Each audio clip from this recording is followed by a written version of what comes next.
اور شیخ سعدی بولے اسے قرضہ نہ دو جو بے نمازی ہے، اس لیے کہ وہ رب کا قرض ادا نہیں کرتا، تمہارا قرض کیسے ادا کرے گا؟ کسی صورت میں نماز معاف نہیں ہے۔ محبوب علیہ السلام فرماتے میری آنکھوں کی ٹھنڈک نماز۔ مسلمان بننے کے لیے نماز ضروری ہے۔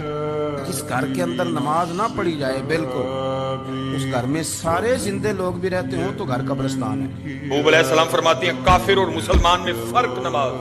صحابہ کہتے تھے کہ ہم نبی کے دور میں مسلمانوں کو نماز سے پہچانتے تھے کہ جو نماز پڑھتا ہے وہ مسلمان ہے، جو نماز نہیں پڑھتا وہ مسلمان نہیں ہے۔ فرماتے جو بے نماز ہے اس کو مسلمانوں کے قبرستان میں نہ دفناؤ۔